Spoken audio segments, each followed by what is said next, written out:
Tend holy സ്പിരിറ്റിൻ്റെ മറ്റൊരു വീഡിയോയിലേക്ക് എല്ലാവർക്കും ഹൃദയംഗമായ സ്വാഗതം.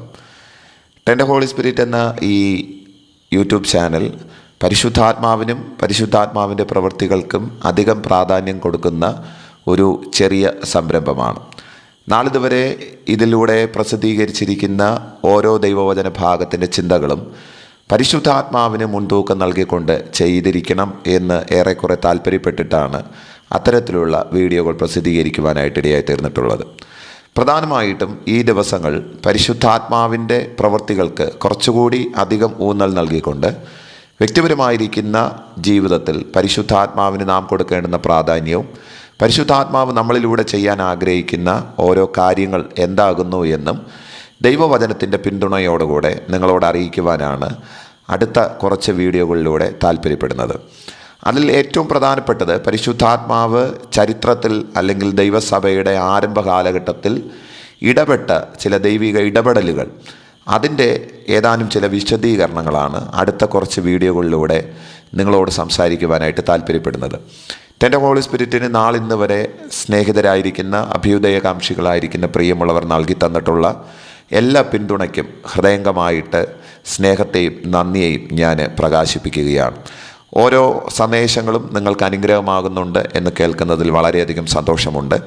ചിലരൊക്കെ നല്ല അഭിപ്രായങ്ങൾ വിളിച്ചു പറയാറുണ്ട്. അതൊക്കെ വളരെ സ്നേഹത്തോടുകൂടെ ഓർക്കുകയും ദൈവത്തിന് എല്ലാ ബഹുമാനവും ആരാധനയും അർപ്പിക്കുകയും ചെയ്യുകയാണ്.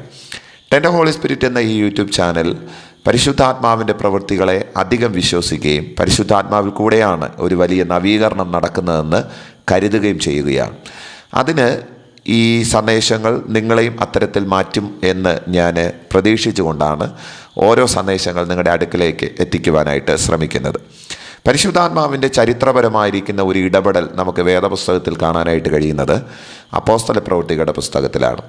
പ്രധാനമായിട്ടും പരിശുദ്ധാത്മാവിൻ്റെ ആഗമനവും ദൈവസഭയുടെ ഉദ്ഘാടനവുമാണ് അപ്പോസ്തല പ്രവൃത്തിയിൽ നമുക്ക് കാണാനായിട്ട് കഴിയുന്ന ഏറ്റവും വലിയ സംഗതി എന്ന് പറയുന്നത്. കർത്താവ് യേശുക്രിസ്തുവിൻ്റെ വിടവാങ്ങൽ പ്രസംഗത്തിൽ, അഥവാ യോഹന്നാൻ സുവിശേഷം 13 മുതൽ 17 വരെയുള്ള അധ്യായങ്ങളിൽ യേശുക്രിസ്തു തൻ്റെ ശിഷ്യന്മാരുമായിട്ട് മാളികമുറിയിലിരിക്കുമ്പോൾ അവരോട് പറയുന്ന ഏറ്റവും സുപ്രധാനമായിരിക്കുന്ന ചില ചിന്തകളുണ്ട്. അതിലേറ്റവും പ്രധാനപ്പെട്ട ഒരു വാചകം യേശു പറയുന്നത് ഇങ്ങനെയാണ്: ഞാൻ പോകുന്നത് നല്ലതാണ്, ഞാൻ പോയി കഴിഞ്ഞാൽ മറ്റൊരു കാര്യസ്ഥനെ നിങ്ങളോടുകൂടെ ഇരിക്കേണ്ടതിന് ഞാൻ നിങ്ങൾക്ക് വേണ്ടിയിട്ട് പിതാവിനോട് വാങ്ങി അയച്ചു തരും എന്ന് യേശു തൻ്റെ ശിഷ്യന്മാരോട് പറയുകയാണ്. യേശുവിനേക്കാൾ അധികം പരിശുദ്ധാത്മാവിന് എന്തോ ചില കാര്യങ്ങൾ ഇവിടെ ചെയ്യാനായിട്ടുണ്ട് എന്നുള്ള വ്യംഗ്യമായിരിക്കുന്ന ഒരർത്ഥം തീർച്ചയായിട്ടും യേശുക്രിസ്തുവിൻ്റെ ആ വാക്കുകളിൽ നമുക്ക് കാണാനായിട്ട് കഴിയുകയാണ്. പരിശുദ്ധാത്മാവിൻ്റെ പ്രവൃത്തികൾ ദൈവസഭയ്ക്കകത്ത് മുഴുവൻ ലോകത്തിൽ ആരംഭിച്ചിട്ട് കുറച്ച് നാളുകളല്ല, ഏറിയ വർഷങ്ങളായിരിക്കുന്നു എന്ന് പറയേണ്ടിയിരിക്കുന്നു. ഈ ഭൂമിയെ ദൈവം പുനർനിർമ്മീകരിക്കുന്ന സമയം മുതൽ പരിശുദ്ധാത്മാവിൻ്റെ പ്രവൃത്തികൾ നമുക്ക് കാണാനായിട്ട് കഴിയുകയാണ്. വേദപുസ്തകത്തിൽ ഉൽപ്പത്തി പുസ്തകം 1-ാമത്തെ അധ്യായം അതിൻ്റെ 2-ാമത്തെ വാക്യത്തിൽ പരിശുദ്ധാത്മാവിനെക്കുറിച്ച് രേഖപ്പെടുത്തിയിരിക്കുന്ന ഒരു വേദഭാഗം നമുക്ക് കാണാനായിട്ട് കഴിയും. ആഴത്തിൻ്റെ മീതെ ഇരുളുണ്ടായിരുന്നു, ദൈവത്തിൻ്റെ ആത്മാവ് വെള്ളത്തിൻ്റെ മീതെ പരിവർത്തിച്ചു കൊണ്ടിരുന്നു. വേദപുസ്തകത്തിൻ്റെ ആദ്യത്തെ പുസ്തകമായിരിക്കുന്ന ഉൽപ്പത്തി പുസ്തകത്തിൽ പരിശുദ്ധാത്മാവിനെക്കുറിച്ച് പറഞ്ഞുകൊണ്ടാണ് ആ പുസ്തകം ആരംഭിക്കുന്നത്.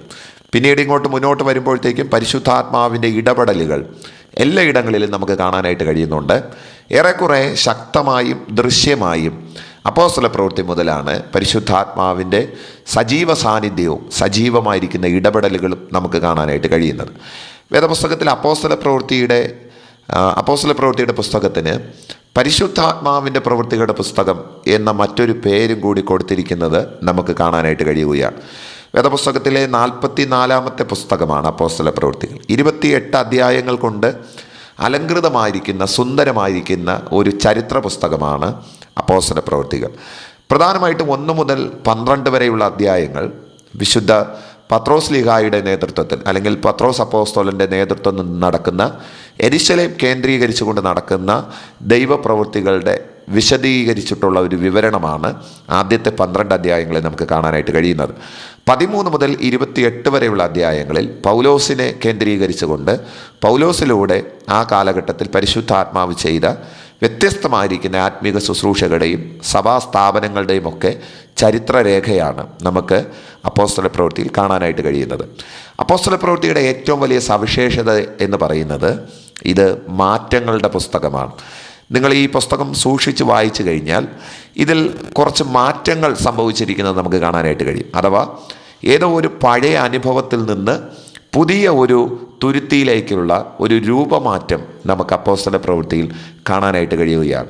ഇന്ന് മുതൽ ടെൻഡർ ഹോളി സ്പിരിറ്റ് പ്രസിദ്ധീകരിക്കുന്ന അപ്ലോഡ് ചെയ്യുന്ന കുറേ വീഡിയോകൾ തീർച്ചയായിട്ടും അപ്പോസ്തല പ്രവൃത്തികളെ കേന്ദ്രീകരിച്ചുകൊണ്ടായിരിക്കും. ഈ ദൈവവചനത്തിൻ്റെ പഠനങ്ങൾ നിങ്ങൾക്ക് വലിയ സഹായം ചെയ്തു തരുമെന്ന് ഞാൻ പ്രതീക്ഷിക്കുകയാണ്. അപ്പോൾ തന്നെ നിങ്ങളുടെ ഹൃദയങ്ങളെ തൊടുന്ന തരത്തിൽ പരിശുദ്ധാത്മാവ് നിങ്ങളോട് സംസാരിക്കട്ടെ എന്ന് ഞാൻ ദൈവസന്നിധിയിൽ പ്രാർത്ഥിക്കുകയാണ്. അപ്പോസ്തല പ്രവൃത്തിയിൽ ഏതാണ്ട് 5 വിധത്തിലുള്ള മാറ്റങ്ങൾ നമുക്ക് കാണാനായിട്ട് കഴിയുകയാണ്. ഒരു പഴയ അനുഭവത്തിൽ നിന്ന് ഒരു പുതിയ അനുഭവത്തിലേക്കുള്ള ഒരു രൂപമാറ്റം, അതേതാണ്ട് ഒരു 5 കാര്യങ്ങളുണ്ടെന്ന് നമുക്ക് ഈ അപ്പോസ്തല പ്രവൃത്തി വായിക്കുമ്പോൾ അതിൻ്റെ ആമുഖ അധ്യായങ്ങളിൽ തന്നെ നമുക്ക് കാണാനായിട്ട് കഴിയും. അതിൽ ഒന്നാമത്തെ മാറ്റം എന്ന് പറയുന്നത് ശിഷ്യന്മാരിൽ നിന്ന് അപ്പോസ്തലന്മാർ എന്നുള്ള ഒരു പദവിയിലേക്കുള്ള ഒരു രൂപമാറ്റം അപ്പോസ്തല പ്രവൃത്തി നമുക്ക് കാണാനായിട്ട് കഴിയും. യേശുക്രിസ്തുവിൻ്റെ ഐഹിക ശുശ്രൂഷയിൽ തൻ്റെ കൂടെ നടന്ന ശിഷ്യന്മാർ, പ്രത്യേകിച്ച് 12 പേർ, പത്രോസ് തുടങ്ങി യോഹന്നാൻ തുടങ്ങി അങ്ങനെ നീളുന്ന 12 അപ്പോസ്തലന്മാർ, 12 ശിഷ്യന്മാരാണ് സുവിശേഷത്തിൽ അവരെക്കുറിച്ച് പറയുന്നത്. എന്നാൽ അപ്പോസ്തല പ്രവൃത്തി ആരംഭിക്കുന്നതോടുകൂടെ അവരെ ശിഷ്യന്മാരെന്നല്ല വിളിക്കുക, അപ്പോസ്തോലന്മാർ എന്ന് വിളിക്കുന്നത് നമുക്ക് കാണാനായിട്ട് കഴിയുകയാണ്. ഇത് അപ്പോസ്തല പ്രവൃത്തിയിലെ ഒന്നാമത്തെ മാറ്റമാണ്. ജീവിതത്തിൽ എവിടെയെങ്കിലും ആരെങ്കിലുമൊക്കെ ഒരു മാറ്റം കൊതിക്കുന്നുണ്ടെങ്കിൽ തീർച്ചയായിട്ടും പരിശുദ്ധാത്മാവിന് ആ മാറ്റത്തെ നമ്മുടെ ജീവിതത്തിൽ കൊണ്ടുവരാൻ കഴിയുമെന്നുള്ളതാണ്. മാളികമുറിയിൽ, മർക്കോസിൻ്റെ മാളികമുറിയിൽ പരിശുദ്ധാത്മാവ് ആഗമിക്കുന്നത് വരെ ഈ 12 പേരും ശിഷ്യന്മാരെന്നാണ് അറിയപ്പെട്ടിരുന്നത്. അവരെ അപ്പോസ്തലന്മാരെന്ന് ചിലയിടങ്ങളിലൊക്കെ അഭിസംബോധന ചെയ്തിട്ടുണ്ടെങ്കിലും അവരുടെ ഔദ്യോഗിക നാമമെന്ന് പറയുന്നത് ശിഷ്യന്മാർ എന്ന് തന്നെയായിരുന്നു. വേദപുസ്തകങ്ങൾ സൂക്ഷ്മതയോടുകൂടി വായിച്ചു കഴിഞ്ഞാൽ അപ്പോസ്തലന്മാർ എന്നുള്ള വലിയ പദവി യേശുവിൻ്റെ കാലഘട്ടത്തിൽ അവർക്ക് ലഭിച്ചിരുന്നില്ല, അല്ലെങ്കിൽ അവരെ അങ്ങനെ അഭിസംബോധന ചെയ്തിരുന്നില്ല എന്നുള്ളത് നമുക്ക് പ്രകടമായി കാണാൻ കഴിയുന്ന ഒരു വസ്തുതയാണ്. എന്നാൽ അപ്പോസ്തല പ്രവൃത്തി ആരംഭിക്കുന്നതോടുകൂടെ അവരിൽ അത്തരത്തിലൊരു മാറ്റം വരികയാണ്.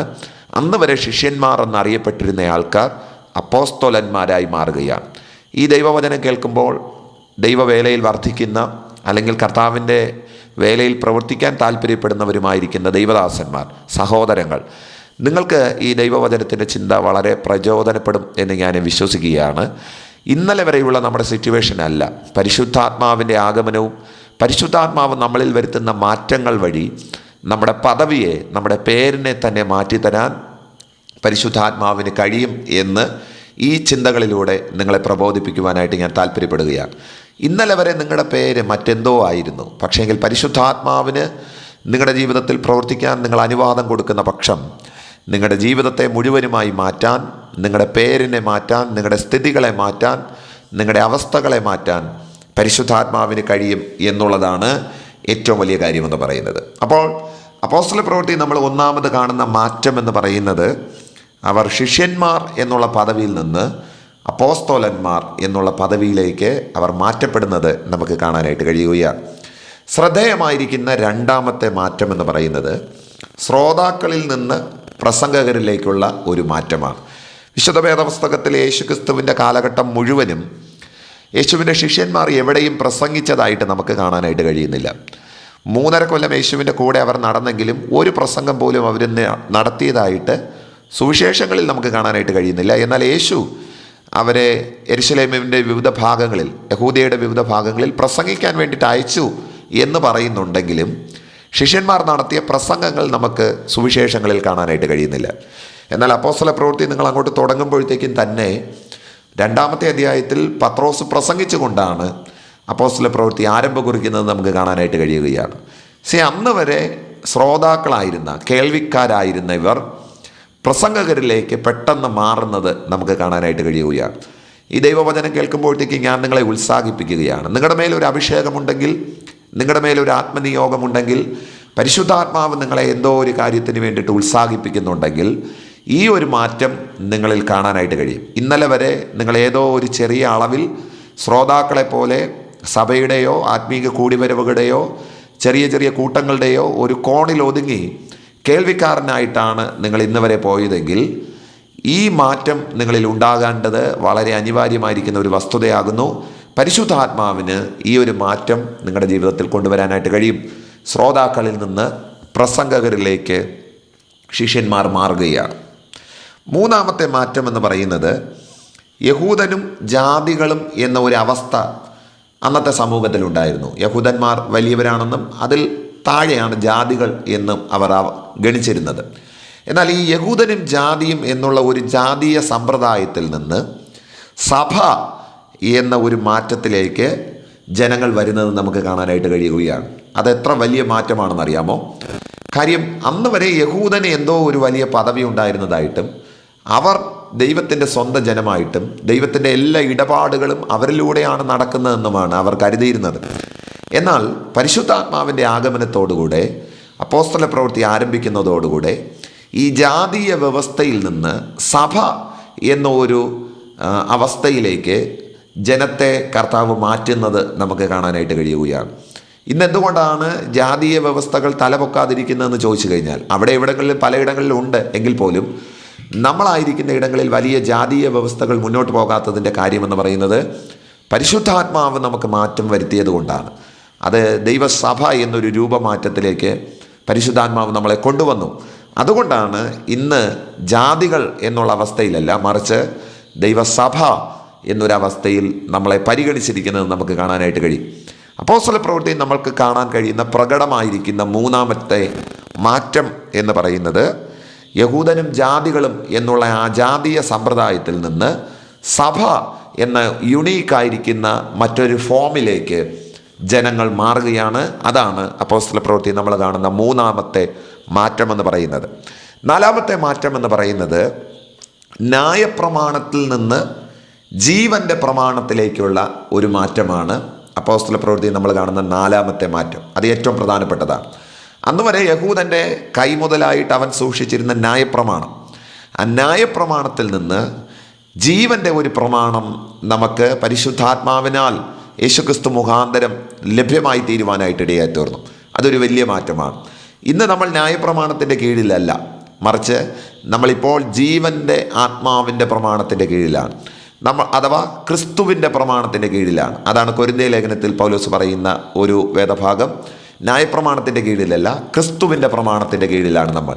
അത്തരത്തിലൊരു മാറ്റമാണ് അപ്പോസ്തല പ്രവൃത്തിയിൽ നമുക്ക് കാണാനായിട്ട് കഴിയുന്ന നാലാമത്തെ മാറ്റം എന്ന് പറയുന്നത്.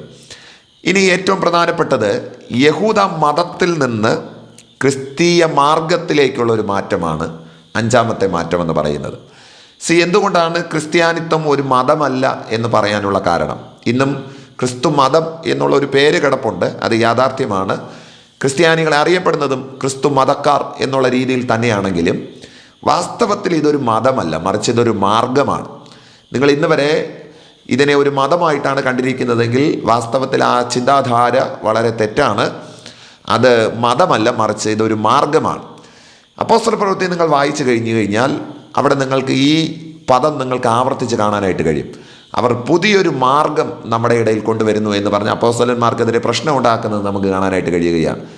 അന്ന് വരെ മതങ്ങൾ ഉണ്ടായിരുന്നു. യഹൂദ ഒരു മതമാണ്, സ്റ്റോയിക് മതമാണ് ആ കാലഘട്ടത്തിലുണ്ടായിരുന്ന ഏറ്റവും പ്രധാനപ്പെട്ട കുറേ മതങ്ങളുണ്ടായിരുന്നു. എന്നാൽ അതിൽ നിന്നെല്ലാം വ്യത്യസ്തമായിട്ട് ഒരു ജീവിതക്രമമായിട്ട് ക്രിസ്ത്യാനിത്വത്തെ അവതരിപ്പിക്കുന്നതാണ് അപ്പോസ്തല പ്രവൃത്തി നമുക്ക് കാണാനായിട്ട് കഴിയുന്ന ഏറ്റവും വലിയ വസ്തുത എന്ന് പറയുന്നത്. അതുകൊണ്ട് ഒരിക്കൽ കൂടി പറയുന്നു, ഇതൊരിക്കൽ പോലും ഒരു മതമല്ല, മറിച്ച് ഇതൊരു മാർഗമാണ്. ഇതൊരു പ്രത്യേക ജീവിത ശൈലിയാണ്. ഇത് സാധാരണഗതിയിൽ മത അനുസാരമല്ല ഇവിടെ നടക്കുന്നത്, മറിച്ച് യേശുക്രിസ്തുവിനെ അനുഗമിക്കുന്ന അവൻ്റെ മാർഗധാരികളായിരിക്കുന്ന ആൾക്കാരെയാണ് നമുക്ക് ഈ കൂട്ടത്തിൽ കാണാനായിട്ട് കഴിയുന്നത്. ആരെങ്കിലും ഇന്നും ഇതിനെ മതമായിട്ട് കാണുന്നുണ്ടെങ്കിൽ വാസ്തവത്തിൽ അവർ ചട്ടക്കൂടുകൾക്കകത്ത് ഒതുങ്ങി നിൽക്കാനാണ് ആഗ്രഹിക്കുന്നതെന്ന് പറയേണ്ടിയിരിക്കുന്നു. വാസ്തവത്തിൽ ഇതൊരു മതമല്ല, മറിച്ച് ഇതൊരു മാർഗമാണ്. ഇതാണ് അപ്പോസ്തല പ്രവൃത്തി നമുക്ക് കാണാനായിട്ട് കഴിയുന്ന പ്രകടമായിരിക്കുന്ന അഞ്ചാമത്തെ മാറ്റമെന്ന് പറയുന്നത്. ഈ ദൈവവചനം കേട്ട ഈ അപ്പോസ്തല പ്രവൃത്തിയുടെ ആമുഖം കേട്ട എല്ലാവരെയും ഞാൻ കർത്താവിൻ്റെ നാമം പറഞ്ഞ് അനുഗ്രഹിക്കുന്നു. നിങ്ങൾക്ക് ഈ ചിന്തകളും ദൈവവചനത്തിൻ്റെ ഈ പഠനം അനുഗ്രഹമായി തീരും എന്ന് ഞാൻ കരുതുകയാണ്. ഈ വീഡിയോ നിങ്ങൾക്ക് ഇഷ്ടപ്പെടുകയാണെങ്കിൽ നിങ്ങളുടെ സ്നേഹിതർക്ക് അയച്ചു കൊടുക്കാൻ മറക്കരുത്. അടുത്ത കുറേ ദിവസങ്ങൾ നമ്മൾ അപ്പോസ്തല പ്രവൃത്തിയുടെ പ്രധാനപ്പെട്ട ചിന്തകളെ ഉള്ളടക്കം ചെയ്തുകൊണ്ടായിരിക്കും അടുത്ത കുറച്ച് വീഡിയോ എൻ്റെ ഹോളി സ്പിരിറ്റ് അപ്ലോഡ് ചെയ്യുന്നത്. ദയവായി അതുകൊണ്ട് ഈ ചിന്തകളും ഈ പഠനവും ഈ ദൈവവചനത്തിൻ്റെ ധ്യാനവും നിങ്ങൾക്ക് മുടങ്ങാതെ ലഭിക്കേണ്ടതിന് ഈ ചാനൽ സബ്സ്ക്രൈബ് ചെയ്യുകയും ഈ ദൈവവചന പഠനത്തിൻ്റെ ഭാഗമായി തീരാൻ ഞാൻ നിങ്ങളെ സ്നേഹപുരസരം സ്വാഗതം ചെയ്തുകൊണ്ട് നിർത്തുന്നു. കർത്താവ് നമ്മെ എല്ലാവരെയും അനുഗ്രഹിക്കട്ടെ.